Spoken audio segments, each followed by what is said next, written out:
Assalamualaikum warahmatullahi wabarakatuh. So ini kita dah masuk topik yang pertama. So topik pertama ni saya cuma nak terangkan beberapa mind setting lah, ataupun bila kita buat iklan secara online ni kita kena betulkan kita punya mindset. So bila kita beriklan dengan pemikiran yang salah, dia akan menyebabkan kita susah nak jumpa iklan yang bagi result yang okey. So maksudnya bila kita beriklan dengan mindset yang tak betul, kita akan jadi takut nak spend iklan. So bila kita takut nak spend iklan, kita akan kembali beriklan dengan cara yang lama, which is cara yang lama ni dia ada beberapa kesilapan ataupun benda-benda yang tak sepatutnya kita buat ketika kita membuat pemasaran secara online. So dalam kita beriklan secara online ni, dia ada etika ataupun ada teknik-teknik dia yang mudah untuk kita dapatkan result. So topik pertama ni kita akan bincangkan ada beberapa kesilapan peniaga bila buat pemasaran secara online. Alright, tapi sebelum tu kita nak kena tahu dulu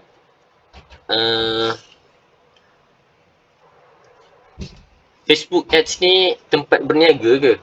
So sebenarnya kita kena tahu Facebook ni apa, bila kita nak berniaga dekat sesuatu tempat, kita kena tahu nature tempat tu.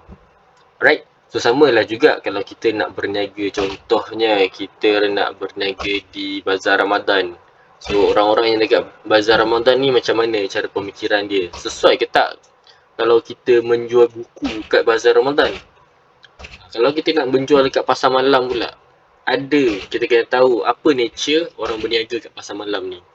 Kalau kita nak berniaga dekat Shopee, apa nature orang membeli di Shopee ni. So samalah juga bila kita nak beriklan ataupun kita nak membuat pemasaran di platform media sosial, terutamanya macam Facebook, kita ada Instagram, kita ada TikTok. So sebelum kita nak berniaga atau membuka kedai di sesuatu tempat tu, kita kena tahu dulu nature tempat tersebut. Maksudnya nature ni, kita punya pelanggan ataupun sasaran pelanggan kita adalah orang yang berada di tempat tu. Jadi kita kena tahu dulu sebelum kita start berniaga kat sesuatu tempat tu, kita kena tahu macam mana mereka berfikir, apa tujuan mereka berada di situ. Alright, so bila kita tahu semua benda tu tentang pelanggan, so mudahlah kita untuk berniaga di tempat tersebut. Sama je sama ada anda nak membuat pemasaran secara online ataupun offline di sesuatu tempat. Benda pertama yang kita kena ambil tahu adalah bagaimana orang dekat tempat kita nak buat pemasaran tu berfikir. Ataupun senang cerita, kita nak kena tahu dulu nature sesuatu tempat tu. Secara semula jadinya tempat tu adalah untuk apa. Alright, so Facebook secara semula jadinya bukanlah tempat untuk berniaga, tetapi Facebook adalah tempat untuk bersosial. Jadi apa orang yang dalam Facebook ni buat? Okay, kalau anda perasan, Facebook ni bila mula-mula ditubuhkan bukanlah tempat untuk berniaga, adalah tempat untuk kita berhubung. So maksudnya kat sinilah actually tempat kita nak cari kawan lama, kita nak berkongsi cerita. Jadi Facebook dia ditubuhkan ataupun dibuat bukanlah untuk berniaga pada asalnya, dan pengguna-pengguna kat Facebook pun menggunakan Facebook dia bukanlah untuk berniaga lah. Jadi kebiasaannya orang menggunakan Facebook ni dia ada 3 sebab. Yang pertamanya adalah satu, Facebook ni mereka gunakan sebagai tempat untuk bersosial. Tempat untuk bersosial ni maksudnya kita nak berinteraksi dengan kawan kita, dengan community, untuk berkongsikan cerita. Jadi yang pertamanya kita kena tahu Facebook ni adalah tempat bersosial lah. So jadi bila Facebook ni tempat bersosial, bukanlah kita ni tak boleh berniaga. Boleh berniaga di tempat orang bersosial. So sama juga, contoh kalau kita pergi dekat tempat rekreasi, tempat tu bukanlah tempat berniaga, dia adalah tempat bersosial. Tapi kita boleh berniaga dengan syarat kita perniagaan kita tu, cara kita pasarkan mestilah sesuai dengan tujuan orang berada di tempat situ. Yang pertama kena ingat Facebook adalah tempat bersosial. So bila tempat bersosial ni orang-orang apa kaedah orang bersosial di Facebook. So macam dekat Facebook cara orang bersosial lain. So bila kita masuk dekat Instagram cara orang bersosialnya lain. Bila kita masuk dekat LinkedIn dia dah jadi tujuan dia lain. So jadi kita kena tahu apakah tujuan asal bila audiens kita ataupun mereka berada di sesuatu platform. Sama juga dengan kita bila kita masuk platform memang kita ada dua orang. So macam saya sendiri saya masuk ke dalam Facebook ada dua sebab lah. Pertamanya untuk mendapatkan network. Dan untuk bersosial lah, mungkin saya ada kawan-kawan lama yang dah jauh dan saya nak mencari mereka balik. Tempat pertama yang saya akan cari adalah Facebook lah. So itu adalah yang pertama lah, tempat bersosial. Jadi kita kena tahu dulu orang audiens yang berada dalam Facebook ni mindset dia apa. Apa tujuan dia berada di Facebook. So yang kedua adalah Facebook ni tempat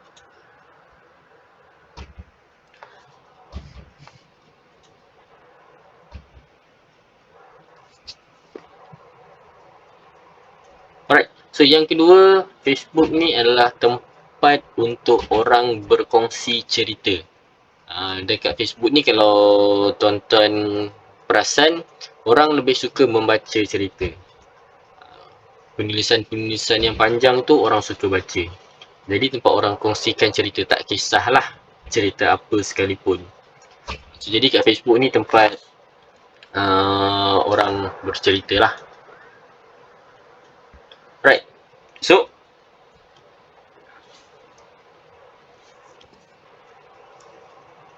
So bila Facebook ni tempat bercerita, jadi bila kita nak beriklan di Facebook ni kita kena tahulah gaya penulisan yang macam mana dapat menarik orang untuk baca iklan kita. Jadi iklan kita kat Facebook ni dia kena tahu satu teknik yang kita panggil camouflage. Camouflage ni ataupun kita panggil teknik penyamaran lah. Dia adalah iklan sebenarnya. Tapi dia kena menyamar dalam bentuk cerita. So maksudnya kat sini kita kena lebih handal bercerita daripada menjual.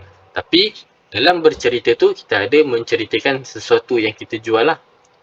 Contohnya anda menjual tudung. So bila kita menjual tudung ni, kalau ikutkan macam kita buat sebelum ni, kita terus bagi tahu tudung ni brand apa, tudung ni saiz dia berapa, kita tunjukkan corak-corak yang ada. Tapi cara yang betul yang saya sarankan adalah bercerita tentang tudung tu. Wujudkan satu cerita tentang tudung tu. Contohnya adalah cerita tentang anda pakai tudung tu, suami puji. Alright, so anda cerita tentang corak tudung tu. So bercerita. Jadi kat Facebook ni memang tempat orang bercerita lah. Jadi gunakan teknik bercerita tu sebagai cara pengiklanan ataupun cara anda menjual di Facebook. Sebab apa? Boleh nak guna kalau anda baru nak berniaga di Facebook ataupun baru sahaja nak beriklan di Facebook, elakkan terus menjual. Alright, so elakkan terus menjual. Start dengan kita panggil seeding. Seeding ni maksudnya kita nak slow-slow nak beritahu orang yang kita ni menjual something. Kaedah yang tepat adalah anda mula dengan bercerita. Alright. Seterusnya, yang ketiga adalah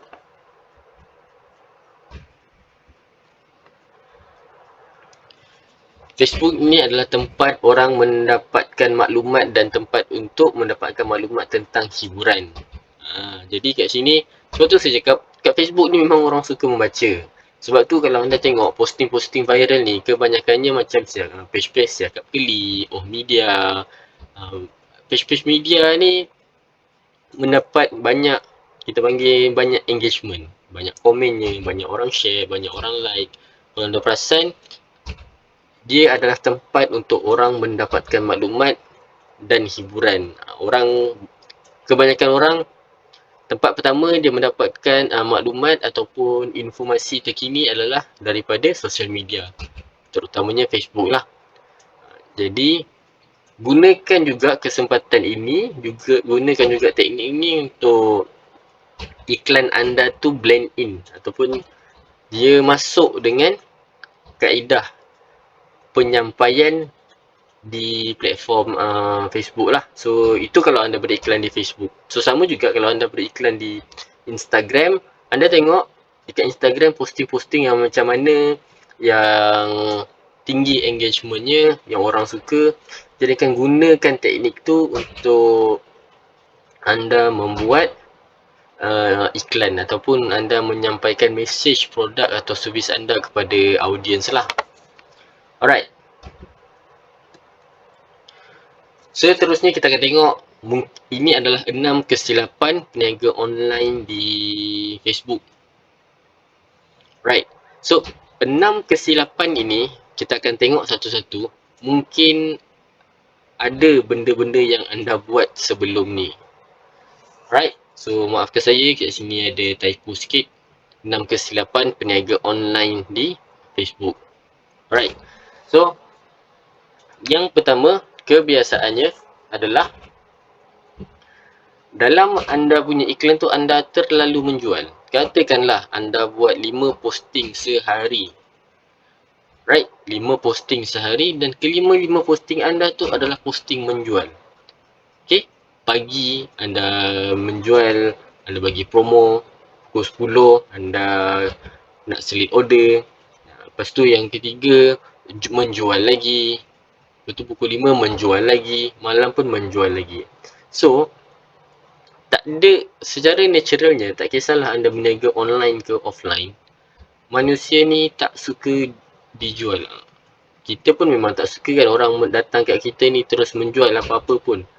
So, sama juga dengan audience. So, macam yang saya cakap tadi, kalau katakanlah anda buat posting ataupun iklan anda tu ada 5. So, jadi gunakan teknik 3-2. 3 kali anda bercerita, 2 kali anda menjual. Right? So, selang-selikan. Pastikan iklan anda tu jangan terlalu menjual. Jangan terlalu hard sell. So, belajar juga macam mana untuk soft sell. Soft sell ni maksudnya kita menjual tapi kita tak menjual secara direct. So, maksudnya kita punya iklan tu dia macam sebenarnya kita menjual tapi kita bukanlah penulisan kita tu ataupun gambar kita tu tak nampak seperti menjual. Sebenarnya kalau dekat platform sosial media, kaedah tu dia lebih tepat lah. Okay, dia lebih tepat dengan audience. Alright. Alright, seterusnya adalah kesilapan seterusnya yang kebanyakan peniaga online buat adalah spamming lah. Spamming ni maksudnya anda spam iklan di tempat-tempat yang tak sepatutnya. So bagi saya, teknik spamming ni adalah satu teknik pemasaran online yang tidak beretika lah. Tidak beretika ni maksudnya kita kebanyakan teknik spamming ni kita langgar tempat orang. Maksudnya kita beriklan di tempat yang tak sepatutnya kita iklankan. Alright, kat sini dia akan membuatkan orang tak suka kita. Sepatutnya bila kita berniaga, kita buat pemasaran ni tujuannya adalah untuk buat orang suka kepada produk kita ataupun bisnes kita. Tapi bila kita buat spamming, dia akan jadi sebaliknya. Dia akan membuatkan orang tak suka kepada produk kita dan dia akan susah lah untuk kita mendapatkan pelanggan. Alright, contoh-contoh spamming yang biasa saya jumpa adalah kita spam iklan pada iklan orang lain. Contohnya, contoh ni biasa yang banyak saya jumpa dekat iklan-iklan yang saya buat lah. Contohnya saya buat iklan tentang skincare. Okay, sebelum ni saya jual skincare. Jadi bila saya buat skincare, dekat bahagian komen tu ada orang lain yang mengiklankan produk dia juga. Dia menumpang dekat iklan saya. Saya bayar Facebook untuk buat iklan ni, untuk Facebook hantar kepada audiens saya. So dia pun menumpang iklan dia pada bahagian komen, posting iklan saya. So itu adalah teknik yang tak beretika lah. Alright. Sebagai contohnya, orang bayar tapak untuk berniaga di bazar Ramadan. Alright. So anda tak bayar tapak tu, tapi anda berniaga depan kedai dia. So itu maksudnya teknik-teknik yang tak beretika lah. Seterusnya, anda beriklan di grup-grup community Facebook. So grup-grup community Facebook ni, dia kebanyakannya ada topik-topik yang nak dibincangkan. Contohnya grup-grup tentang nak bincangkan tentang kereta, nak membincangkan tentang info-info penduduk setempat. Contohnya macam komuniti taman perumahan saya ada grup Facebook ataupun grup WhatsApp. So kat situ adalah tujuannya untuk kita sampaikan info-info terkini ataupun info-info penting. So bila kita beriklan di tempat yang tak sepatutnya, dia jadi macam dia merosakkan komuniti tersebut lah. Dia membuatkan orang dalam komuniti tersebut tak suka kita. Sampailah terpaksa mereka mewujudkan syarat untuk tak boleh beriklan. Tapi still ada peniaga-peniaga online yang beriklan di grup-grup informasi macam tu lah. Okay, yang keduanya anda spamming pada posting-posting viral. Posting-posting viral ni macam page-page macam Syekh Kak Keli, Oh Media. Pantang ada posting viral je akan ada iklan-iklan yang lalu. So, ini antara teknik-teknik pemasaran online yang tak beretika yang kebiasaannya saya jumpa lah. Right. So, kenapa kita tak boleh buat teknik-teknik macam ni? Sebab bagi saya adalah bukan satu method yang kita boleh scale up ataupun is not a scalable method. So scalable method ni maksudnya kita boleh pergi jauh dengan iklan tersebut. Sebab apa dia bukan scalable method? Sebab bila anda buat teknik spamming ni, anda tak ada pun data yang anda boleh baca. Right. So contoh macam anda buat konten, ada data yang anda boleh baca. So anda tahu konten macam tu macam mana dia punya performance. So sama juga kalau macam kita buat iklan. So bila kita buat iklan Facebook Ads, so Facebook Ads ni adalah topik yang saya akan ajarkan dalam modul ni lah. So bila kita buat Facebook Ads, ada data yang kita boleh baca.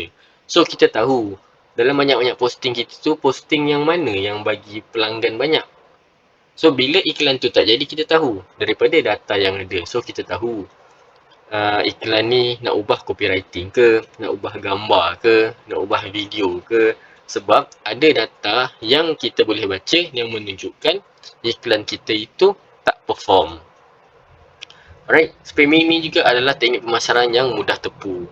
Sila bila kita spam orang dengan benda yang sama je, dia akan terpu lah.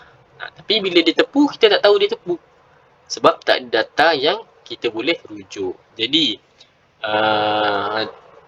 bila anda habis modul ni, bila anda habis modul ni, apa yang saya harapkan adalah anda dapat beriklan dengan cara yang betul dan menggunakan Facebook Ads untuk beriklan lah. Alright, so itu yang kesilapan kedua kebanyakan peniaga online buat lah. Okay, yang ketiga adalah apa kesilapan yang saya banyak jumpa sama ada dalam orang buat pemasaran iklan berbayar ataupun iklan tak berbayar adalah penggunaan bahan pemasaran yang kurang menarik. So bila kita buat iklan di media sosial, benda pertama yang kita perlu dapatkan perhatian adalah mata audiens. Alright, so bila kita nak tarik perhatian mata audiens ni, benda tu perlulah menarik mata dia. Kebanyakan orang yang buat iklan yang saya nampak, iklan dia cukup syarat sahaja. Bila dia ambil gambar tu, gambar tu tak cukup menarik, janji ada je. So jadi benda-benda macam ni memang kesilapan ramai orang yang berniaga online. So kita tak boleh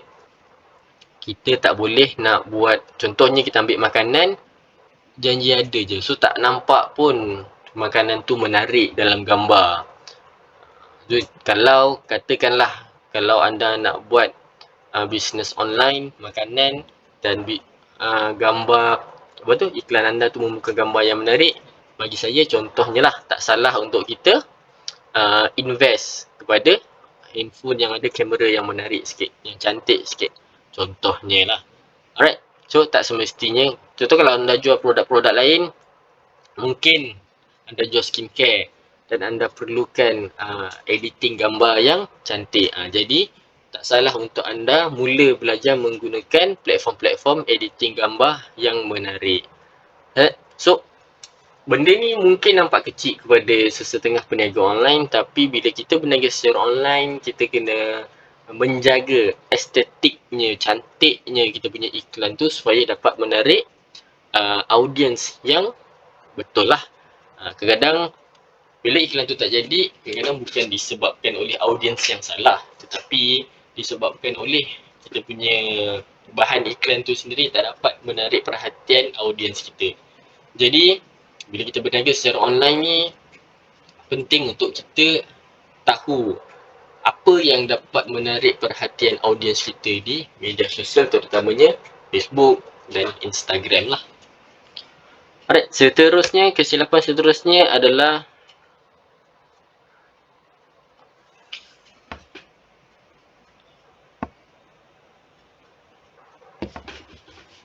tiada kemahiran menulis iklan. Alright.